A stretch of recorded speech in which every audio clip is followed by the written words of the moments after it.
Hey gang, welcome back. My name is TG Sido and today we're going to focus on conditional statements. Let's get started. So, what have we learned so far? We learned built-in functions, input, print, variables, int, float, string, boolean, mathematical operators, comparison operators, stir, and int functions. And what are we going to do today? We're going to focus on logical operators, expressions, conditional statements, if else, and elif. Okay. So do you guys remember comparison operators? We had equal, not equal, less than or equal to, greater than, and greater than or equal to. We're going to need to use these. Here's an example. So over here in code, we actually have num1 is equal to 5 and num2 is equal to 6. And so for our first expression, we have num1 is less than 5. And the result of this expression will actually be stored in this Boolean variable called num1 less than 5. And it's going to be similar over here for num2 greater than num1. We'll actually take the result of this second expression, num2 greater than num1. So over here, num1 less than 5, right? 5 is not less than 5. So this is actually going to be false. And we actually see that in the printout down here. So when we actually print out the value in this variable, we will see false because 5 is definitely not less than 5. Okay? And now for expression 2, we have num2 greater than num1. So what's in num2? That's 6. So 6 is definitely greater than 5 because num1 actually has 5. So 6 is greater than 5. That's going to be true. And so we will see true printed out here when we actually print out the value of this variable. Okay? So what did we just do? We evaluated two expressions separately. And each of these expressions evaluates to either true or false. And so how do we actually test both expressions simultaneously? Logical operators. This is going to help us. So and A and B. This will actually return true if A is true and B is true. And it'll return false otherwise. So when exactly does it return false? So it returns false when A is false and B is false, or when A is false and B is true, or when A is true and B is false, okay? So the only time this can actually return true is when both sides of and are actually true. Okay, so now for an example. Again, we have num1 is equal to 5, num2 is equal to 6, and we have num1 is less than 5 over here. So remember, 5 is not less than 5, so this expression will actually be false. And then over here we have num2 is greater than num1. And so num2 is 6. And num1 is 5, so 6 is definitely greater than 5. This will be true. And so we bring the false down here and the true down over here. And note, since we have and, remember the only time that this can actually evaluate to true is if both sides are actually true. But since we have this false, false and true will actually evaluate to be false. Okay, so now for or, our next logical operator, A or B. This is actually going to return true if either A is true or B is true. And it's going to return false otherwise. So when does it actually return false? The only time that this returns false is when A is false and B is false. Remember, it only needs either A or B to be true for this whole expression to actually return true. Okay, so num1 again is equal to 5, num2 is equal to 6. And so num1 less than 5, remember 5 is not less than 5, so this will be false. And then over here, num2 greater than num1. Remember, 6 is definitely greater than 5, so this will be true. So let's bring these down over here, true, and the false over here, false or true. Remember, for or, only one of the sides actually needs to be true for the whole expression to be true. So this will actually evaluate to be true. Cool. All right, so now for our next logical operator, this is not. So not A, it actually works as a reversing kind of mechanism. So not A. This will return true if A is false, and it'll actually return false if A is true. Okay, so num1 is equal to 5, num2 is equal to 6, just as before, and we're actually going to put the not in front of the num1 less than 5. So over here, for this particular expression, let's look at what num1 is less than 5. Remember, num1 is 5, so 5 is not less than 5, so this is going to be false in orange. Okay, but remember we have the not on the left of it. So not false, it's going to reverse and actually give us true. Cool. Let's go on the other side.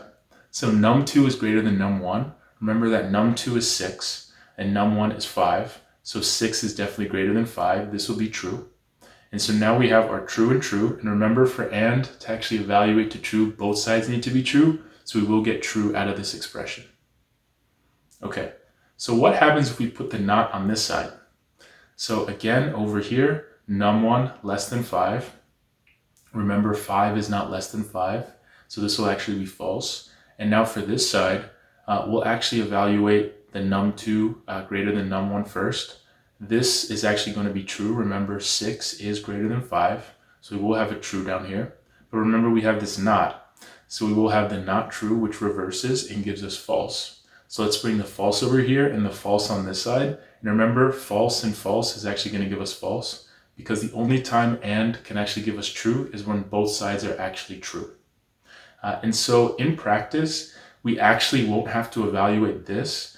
There's actually a mechanism called short circuiting, which we'll talk about in the future. And once it sees that this is false, it actually won't even go into this next expression.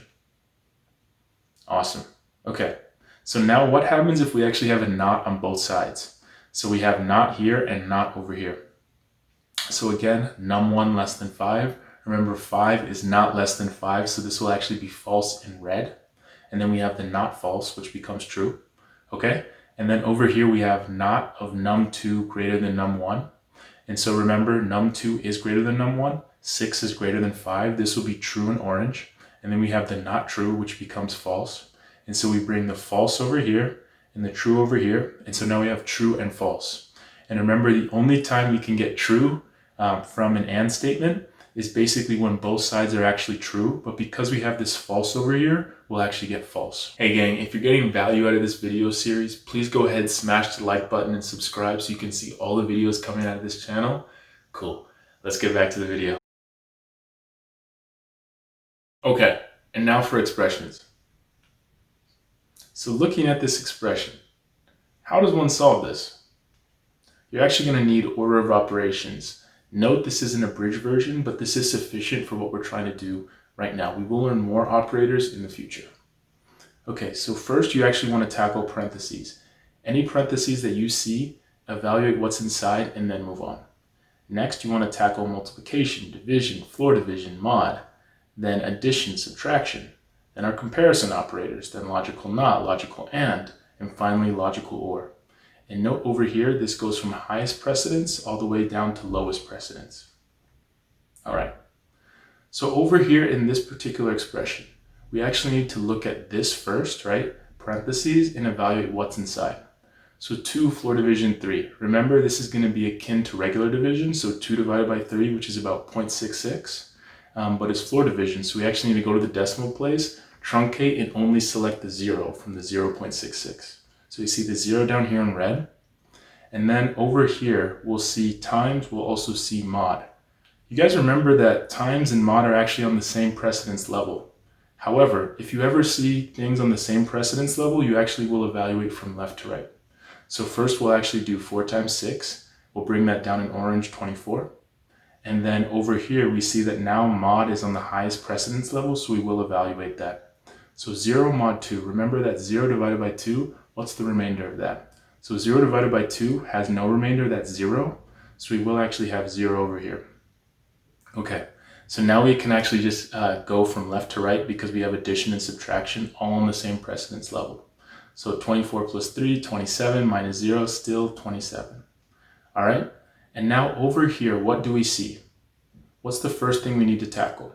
We see floor division, we see mod.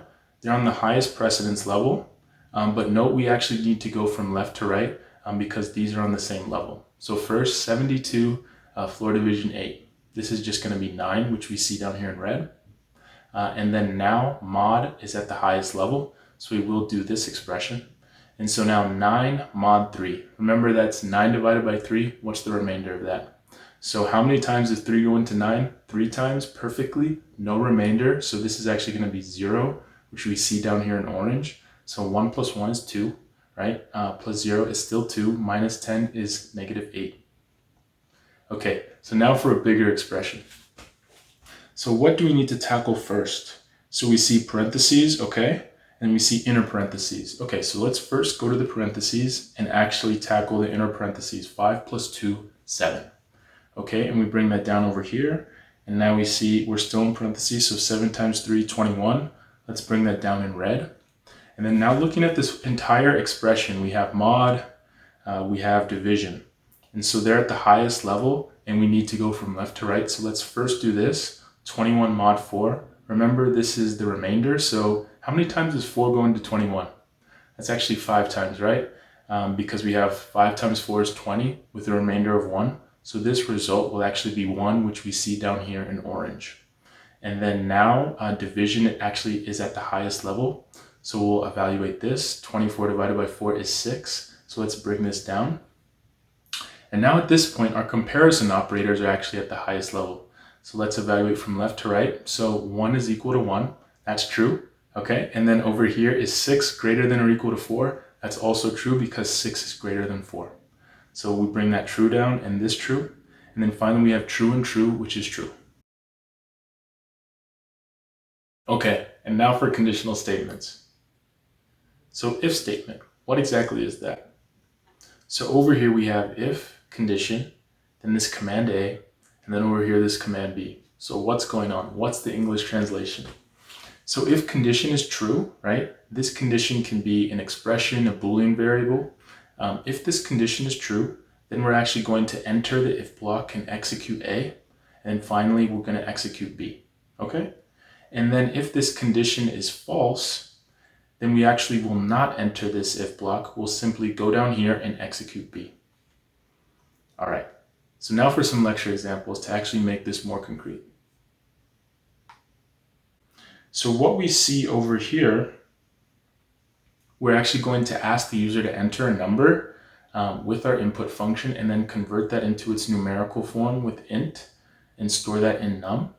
And then we're going to print that back on the screen, right? The user just inputted whatever they typed. And then over here, we're going to use our if statement. So if num is greater than 10, then print out this number is greater than 10. You're probably asking, what is this /t?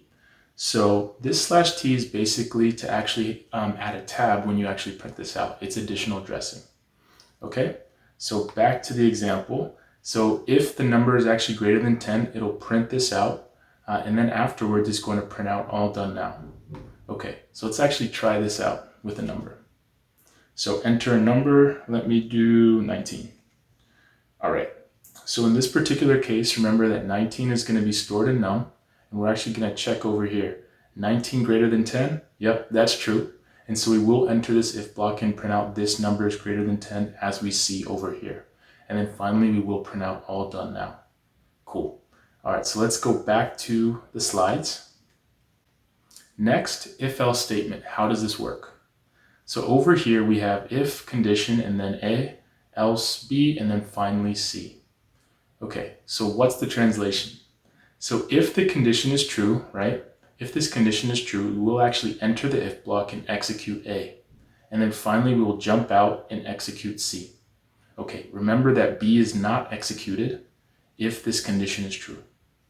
All right, so now if the condition is false, what's going to happen?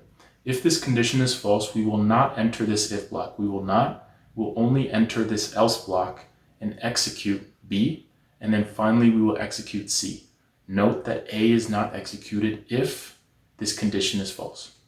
All right, so now back to the lecture examples.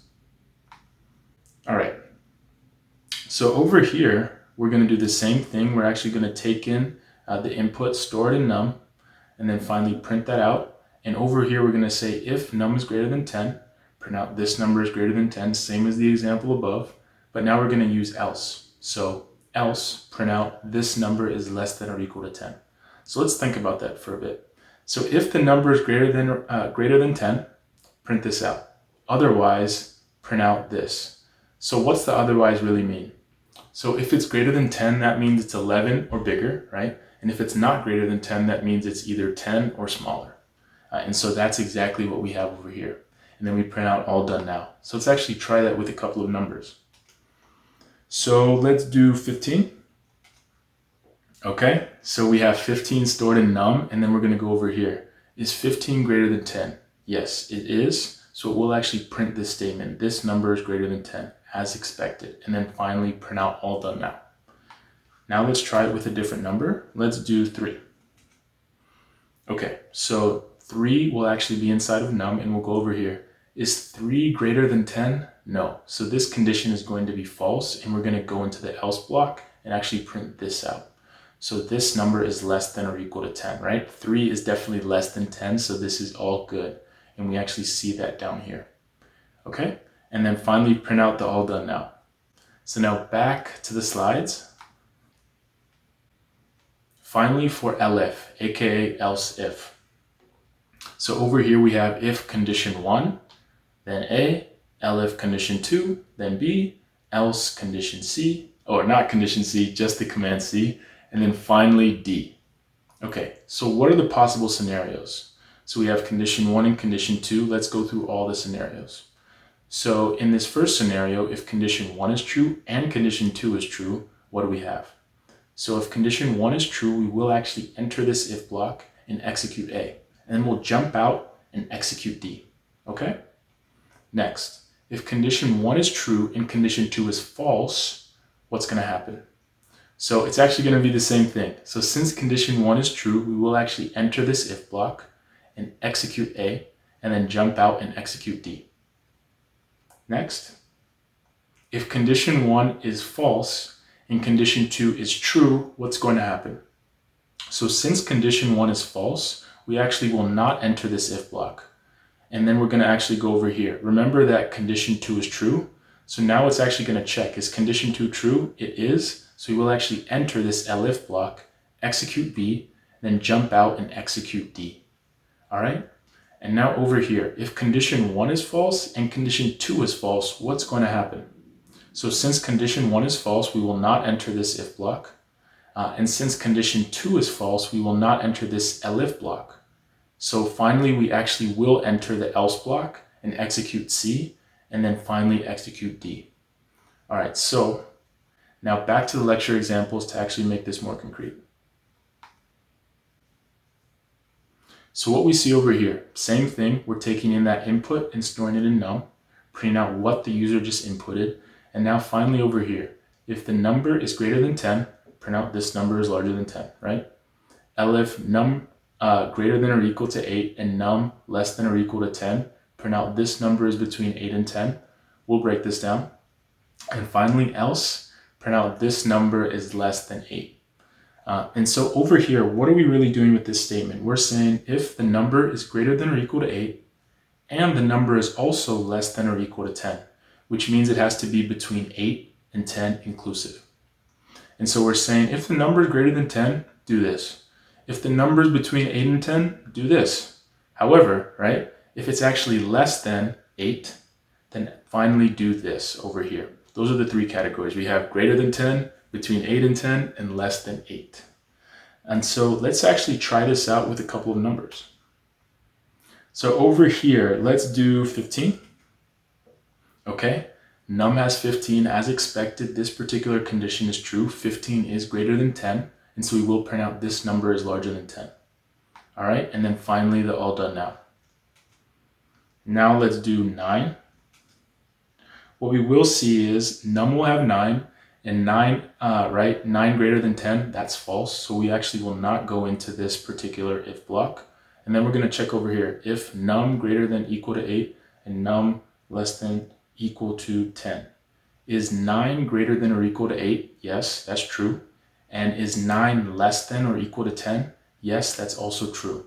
So since both of these are true, we will actually go in here and execute this statement, and we'll print this out. So this number is between 8 and 10 as we expected. Okay, and then finally print out the all done now. So now for the last one, let's type in 3. Okay, so num has 3. So is 3 greater than 10? Nope, that's false. So we will not go into this block. And then over here, elif, num greater than equal to 8 and num less than equal to 10. Is 3 greater than or equal to 8? No, right? 3 is less than 8. So this is going to be false over here. And now we have and num less than equal to 10. Is 3 less than or equal to 10? Yes, 3 is less than 10.